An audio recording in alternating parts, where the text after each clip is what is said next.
سوگند به نام پاک خدا، سوگند به شیر سفید مادرم،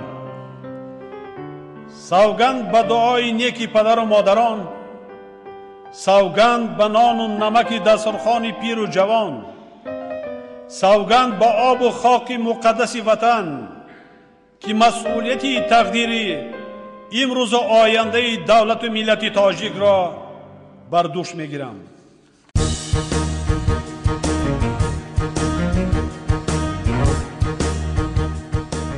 با نامی به عالم آورش خورد قسم، با شیر سفید مادرش خورد قسم، با هستی ننگ پرورش خورد قسم، با هر سر جان کشورش خورد قسم.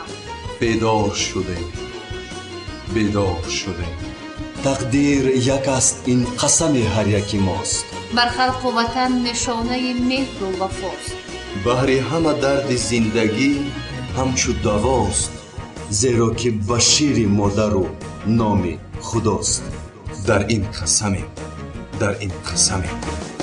وطن بر جلال و بشانت قسم، به پاکی رودی روانت قسم، به کوه و به دشت و به دامانی تو، به مرغی بلند آشیانت قسم، که جان و تنم را فدایت کنم، همه هستیم را به پایت کنم، که جان و تنم را فدایت کنم، همه هستیم را به پایت کنم.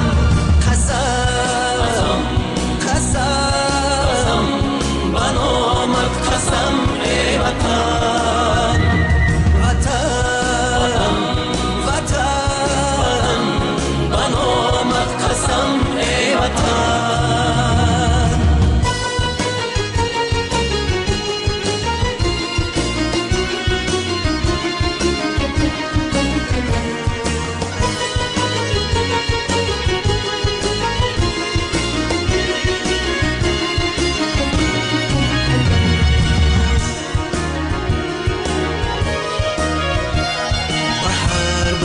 تاریخی زرینی تو، به نام آورانی زمانت قسم، به ختلان و بلخ و بدخشانی تو، به خوجند و هم زرفشانت قسم، به پیرانی با علم و کانی حیا، به فردای نسلی جوانت قسم.